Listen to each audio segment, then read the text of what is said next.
What's going on, guys? Welcome to Everything Always. My name's Michael Roman, aka Allfires. Now, normally we post our post-credit scene video on Thursday when the film is released across the USA, but unfortunately, because of international releases and what is now spreading online because there are leaks everywhere for what happened in this film, we're going to go ahead and do our post-credit video today. What I will do is issue a major spoiler warning. If you have made it this far, the movie literally comes out tomorrow, and you do not want to know what the post-credit scene is, two things. Number one, back out of this video. Number two, close your social media, because I was unable to open Instagram or Twitter without starting to see these details flash in front of me, which is why I figure it's probably time to do this video anyway, because who's kidding who, it's all getting out there. So obviously, major spoiler warning.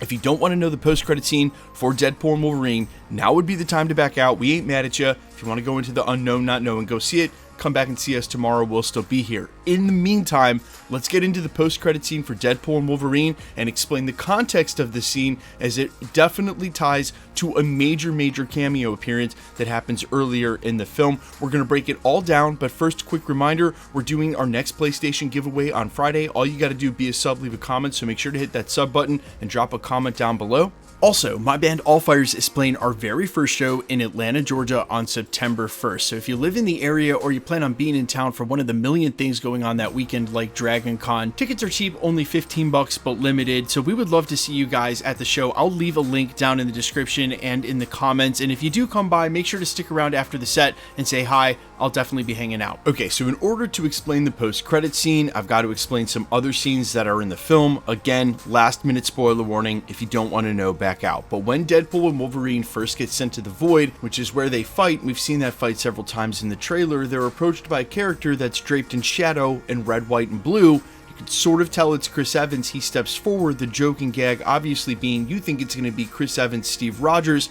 Captain America, and it's Chris Evans, Johnny Storm, Human Torch, returning from the Fox Fantastic Four franchises. Now, the three of them, Wolverine, Deadpool, and Johnny Storm, are all brought to Cassandra Nova. And when they get there, Deadpool is trying to explain to Cassandra Nova how much SHIT that Johnny Storm has been talking. He explains how R-rated and vulgar it is, and because we have the impression of Chris Evans, Captain America, as such a clean and non-profane character, remember him calling out Tony Stark for profanity in Age of Ultron, it's just so out of character from what you expect. But Deadpool is emphatic that no, indeed, this Johnny Storm has talked a lot of SHIT about her. It was extremely R-rated, extremely vulgar, and of course Johnny Storm is trying to defend himself and be like, no, I never said any of that, I don't even know what those words are. And even though Johnny Storm is trying to defend himself and say that none of these things are true, Cassandra Nova kills him, and that's where you cue up the post-credit scene. We see Deadpool re-entering the TVA, and he wants to be able to capture this moment.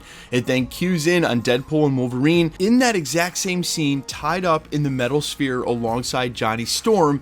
And of course, what Deadpool said was right. No one wanted to believe him, but you have Johnny Storm, of course played by Chris Evans, who also played Steve Rogers, sitting there on the most profane tirade of all time. And of course, the gag is, in the post-credit scene, that it runs on for quite a long time. A lot longer than it needs to. So obviously Deadpool was telling the truth, and because it's such a different look for a character for someone like Chris Evans, there was a subversion of expectation there that no way he was saying those things. Obviously Deadpool was lying, but he wasn't, and he wanted to record it to the TemPad for safekeeping and proof that he was telling the truth. So basically the whole thing is a big gag and paying off a scene earlier in the film instead of Marvel's normal MO, where they go ahead and introduce a brand new character, promise that that character will return, and then we never see them again for another 4 or 5 years. I personally have no problem with them using Chris Evans as Steve Rogers and as also Johnny Storm in this capacity, only because it served the film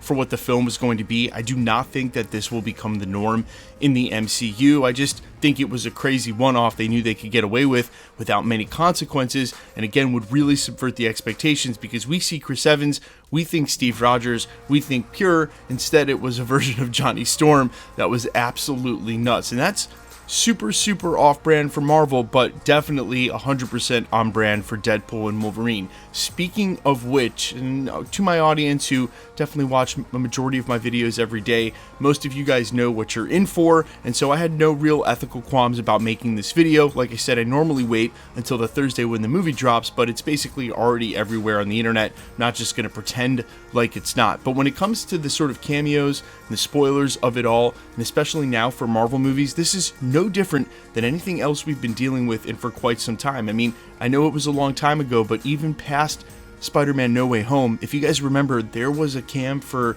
Avengers Endgame or a lot of the major scenes with foreign subtitles that started making its rounds the week the movie was coming out, like 3 or 4 days early. This has always been part of the fandom, has always been part of what happens when movies get released in theaters, and I've sort of had my own going back and forth, but I don't really ever break any more scoops, and when I find out stuff about Marvel movies, I will just hold on to it until other scoopers break it. Then it's fair game because I'm not the one that's actually leaking the information. And as it turns out for Deadpool and Wolverine, the reason that I bring this up was that we had several industry insider sources going over what was happening in the film over the last 6 months. I know people were pointing to some of those early plot leaks at the end of last year, all the Magneto ultimatum stuff and Wanda. None of that turned out to be true, and Marvel themselves even indicated that there may have been fake leaks that were leaked onto the internet in order to provide misdirects for what would be happening in the film. But if you take a look at just the brass tacks of what a lot of the industry insiders said over the last 6 months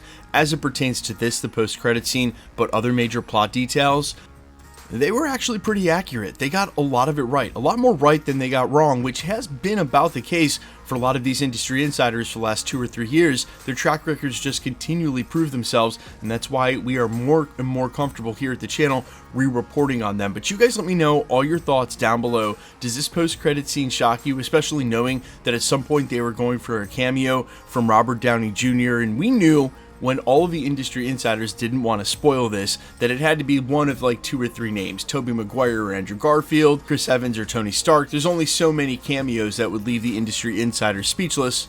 So not a total shocker, this ended up being one of them. Let me know all your thoughts and reactions down below, guys, and quickly, let's get into the giveaway stuff before I let you go. Alright, we're still giving away PlayStation 5s at the channel. The next one happens to be on Friday for the Deadpool and Wolverine release. If you want to be entered to win, all the same rules will apply for future giveaways as well. Super simple. All you got to do is be a subscriber, so hit the sub button, then leave a comment down below, and because it's truly random, the more videos you comment on, the better chance you have of winning. All winners will be announced at the end of videos during the same segment we're doing here, live with my voice and the winning comment shown on screen, so please be safe and vigilant on YouTube or any platform. Never share your information on a third-party app like WhatsApp or Telegram. The best way to keep up with the content has always been to hit the notification bell with all notifications turned on, and as always, if you like today's video, I'd appreciate it if you'd hit the like button. My name is Michael Roman. You can find me in a couple of places, Instagram and Twitter at IamFires. You can also find me on Spotify, YouTube, Apple, Amazon, wherever you listen to original music under the name All Fires. And while I sincerely appreciate you checking my music out, thanks for checking this channel out. Stick around. We'll be posting again real soon.